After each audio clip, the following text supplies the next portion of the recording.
Good evening, everyone.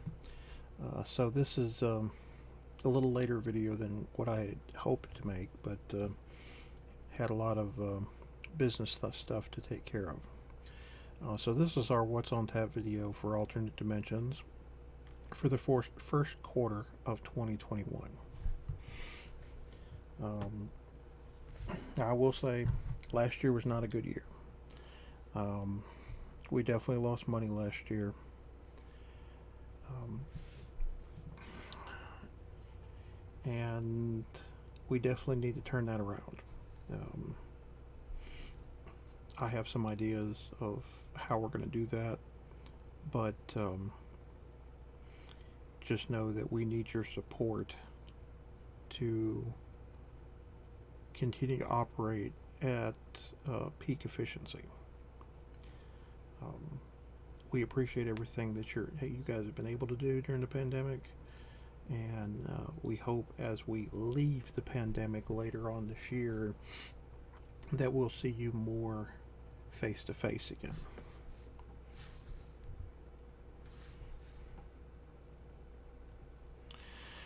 So the first thing we need to talk about is a restock. We have a restock on Modern Horizons. We got another box in on Thursday of last week. Packs are $8 plus tax per pack, or $2.40 plus tax for the whole box. I do not know if we've sold packs out of the box as of when I left Sunday afternoon, but the whole box was still there at that point, so get it while it's hot. Alright, so let's talk about what happens later on this week. Caltime releases on Friday, January 29th.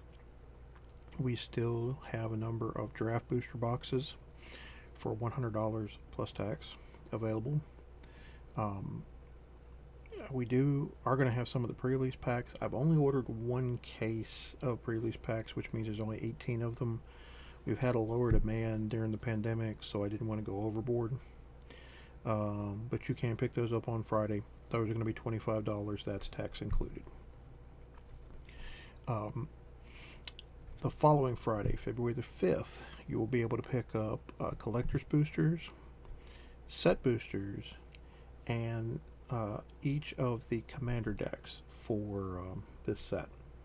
The commander decks are $20 a piece plus tax.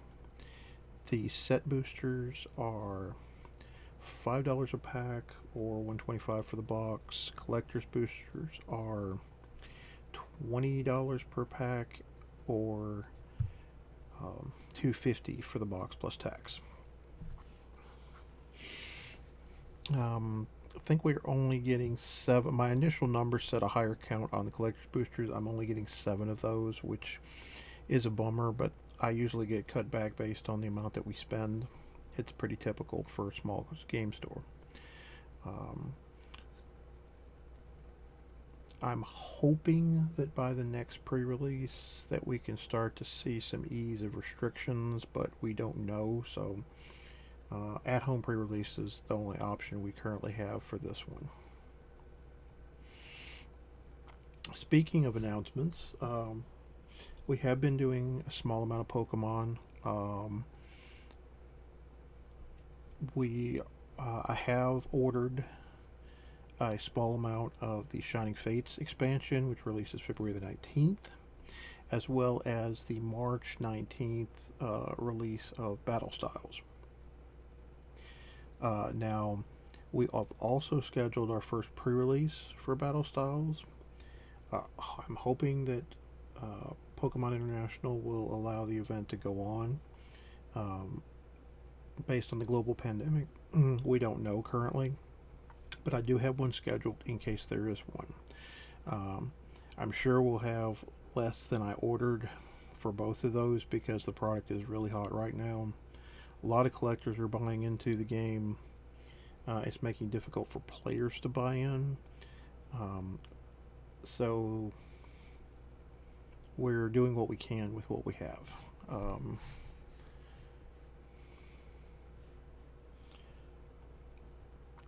Alright, organized play. Again, official organized play is still suspended in the U.S. I'm hoping that that changes, at least for small, friendly local game stores, by April. Our plan, when we are allowed to move forward with official organized play, is to add the addition of Pokemon League play, as well as D&D sessions to our other Magic the Gathering organized play events. At least that's our goal.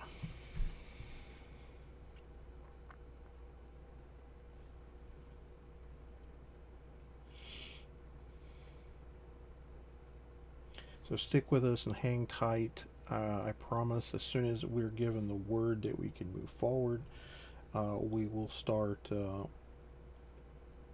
um, moving back to organized play, at least in smaller doses. All right. So many of you guys know that I have played a large number of collectible card games in my day.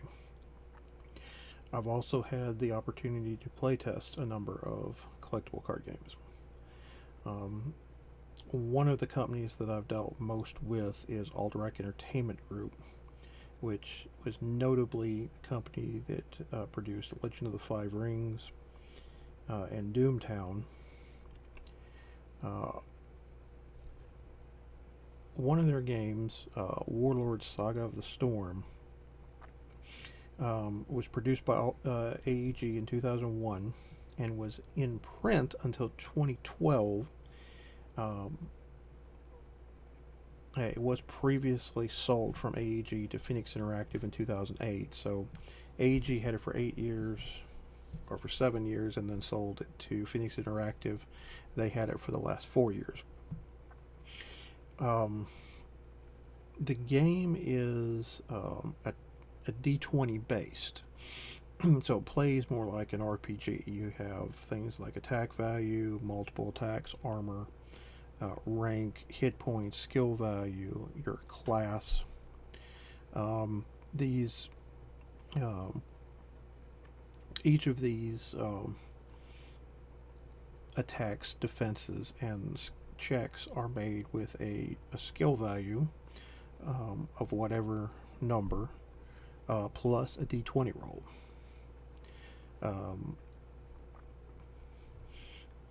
The system is very unique and is still among one of my favorite games to continue playing, even though it's out of print.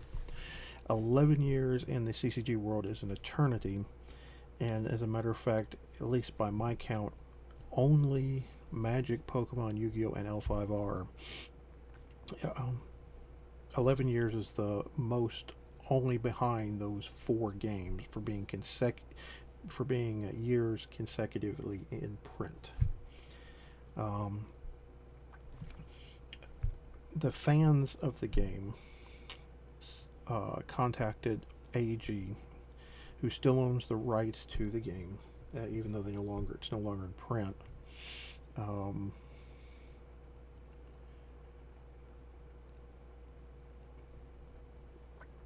About the 20th anniversary, which would be this year. They have graciously created a set, basically a pack of characters and other cards to give out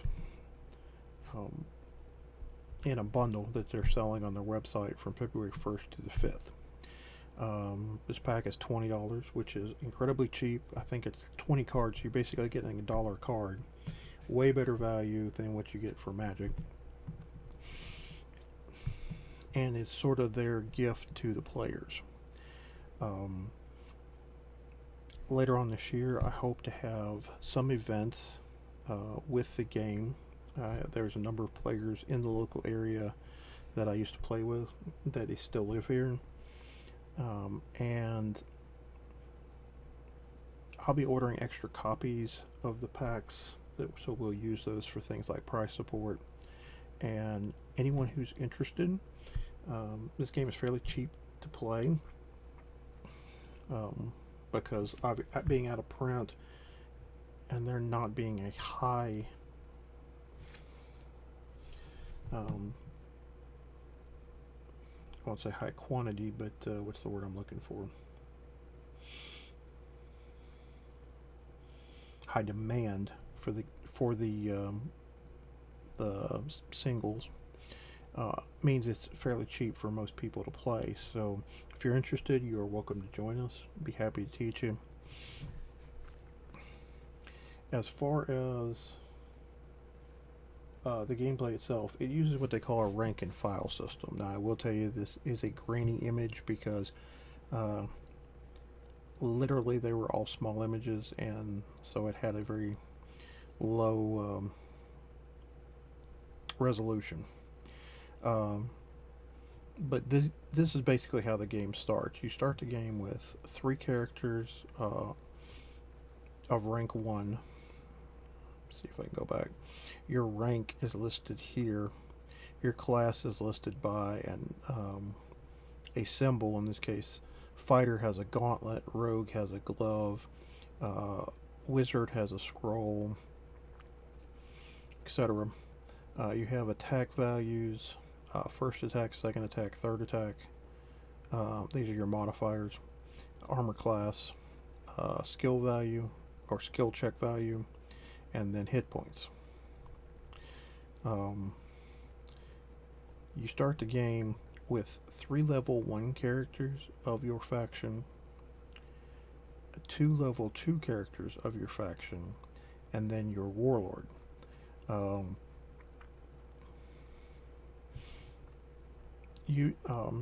Normal attacks go melee attacks have to attack a character front row to front row, so first rank to first rank. Ranged attacks can fire over 1 rank, so if these have a ranged attack, you can fire over the first row and hit the first row characters with the attack. If your front row character has a ranged attack, you can shoot over the front row to the second rank, etc. So what does it mean by rank and file system? So basically, you've got your foot soldiers up on the front ranks. You've got some more important attackers in the second rank, and then you got your warlord in the back. The object of the game is kill your opponent's warlord. That's how you win. Each player takes a single action, and then it passes to their opponent. They take an action. And at the beginning of each turn, you straighten all the cards in play, and then you each roll a d20 for initiative. Whoever has the highest roll gains initiative, and that means they are the first player to act. And then it goes back and forth from there. When both players pass consecutively, then the turn ends. Again, the basic game is very simple to play. I hope to have a demo up sometime in the next week or two of how to play, just to give you an idea. I'm also going to have a box opening on stream at some point in the next couple of weeks.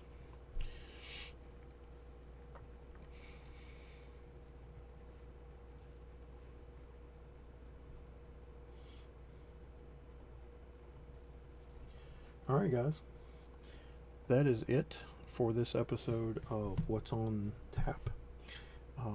If you have any questions, you're welcome to contact me, Bradley. I'm the store owner, or you can contact the store. We'll be happy to help you out with any questions, comments, or concerns you might have. We are anxiously awaiting the return to some normalcy. I know there's a lot of people frustrated, and we are as well. Until then, we are your dimension for fun.